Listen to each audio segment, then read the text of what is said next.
There is a moment that sooner or later everyone will face.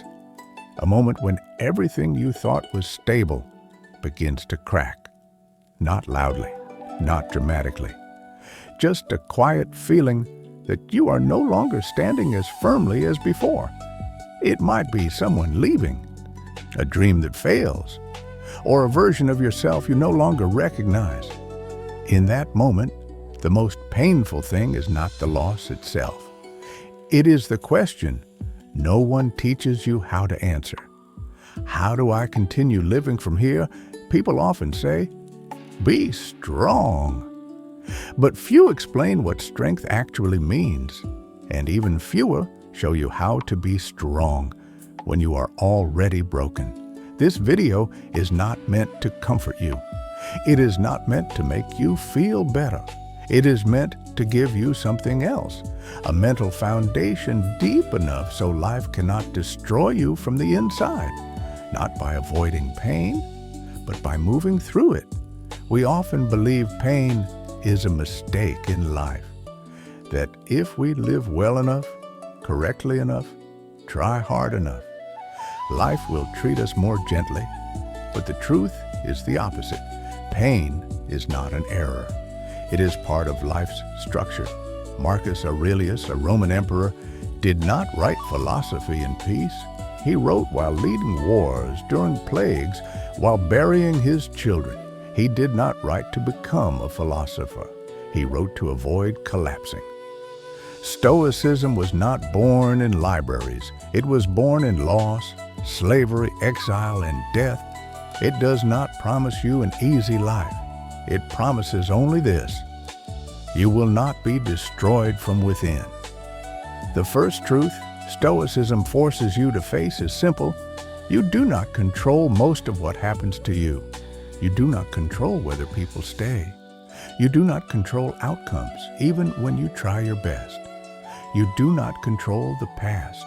You do not control what has already been lost. But there is one thing no one can take from you: your response.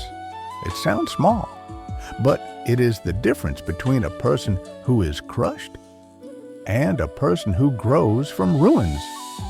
Pain does not make you weak. It reveals how you face life. There is a special kind of suffering. It does not come from events. It comes from resistance. You fight reality. You wish things were different. You repeat, if only, again and again. And each time, you extend your pain. Stoicism calls this the great human mistake, trying to control what is not yours to control. Imagine being in a stormy sea, huge waves, strong wind. If you swim against it, you exhaust yourself, not because the sea is stronger than you, but because you are fighting what cannot be beaten. Acceptance is not surrender. It is stopping the waste of energy, denying reality. When you say, this happened, something important changes. You return to the present moment, and the present is the only place where power still exists. From that moment, the question is no longer, why me? It becomes, what will I do with this? This shift is small, but it changes everything. You do not need to accept that what happened was good, only that it was real. And from there, you rebuild yourself, not the old version, but one that understands life more deeply and stands more firmly. Nietzsche did not care about making you feel comfortable. He cared about making you real.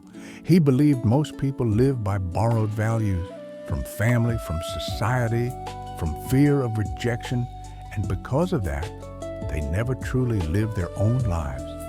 Nietzsche said, a human being is not a destination. A human being is a bridge. To cross that bridge, parts of you must die. Old beliefs, old roles, things that once felt safe but are no longer true. He described 3 stages of the spirit. First is the camel. It carries burdens. It says yes to duty, morality, expectations. This stage is necessary. You must know these values before moving beyond them. Then comes the lion. It says no. No to control. No to what makes you smaller. But the lion only destroys. It does not create. The final stage is the child. The child does not live in opposition. It lives to create. It says yes to life, not naively, but completely. Self-overcoming is not becoming superior to others. It is refusing to live below yourself. Every time you use pain to understand yourself, you move one step further across the bridge. There is a level beyond acceptance. It is love and fate. It sounds unreasonable. Why love what hurts you? But amor fati is not romanticizing pain. It is refusing to waste it. Nietzsche said, if life throws stones at you, you can collapse, or you can build a house. Loving fate does not mean wanting pain. It means refusing to let pain be meaningless. Every loss carries a lesson.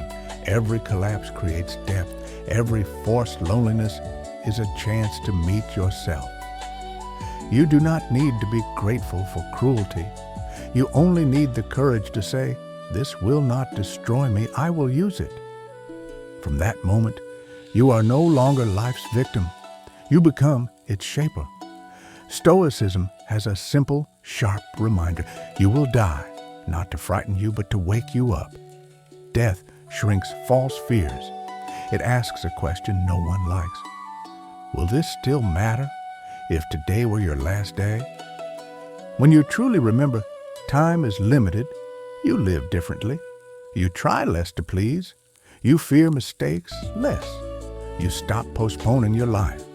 And in every situation, there is always a space between what happens and how you respond.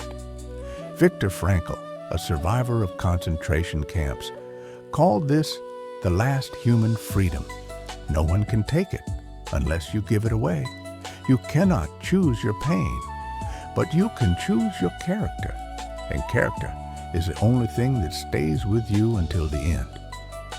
Carl Jung did not ask, how do I become strong? He asked, are you living as a whole person? Most of us live behind masks, personas, ways to be accepted. But the cost of living only through masks is losing yourself. Beneath the mask is the shadow. Rejected parts, suppressed emotions, things we are afraid to admit. What you strongly dislike in others is often what you have not accepted in yourself.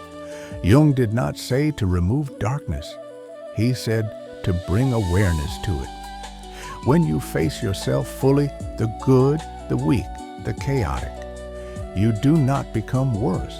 You become free. Individuation, becoming yourself, is not perfection. It is integration. A whole person is very difficult to destroy. You will break. That is certain. You will lose. You will suffer. You will feel unfamiliar to yourself. But if you accept reality, let go of what you cannot control. Use pain to understand yourself and respond with character. No event can fully destroy you. You do not need to be invincible. You need to be deep.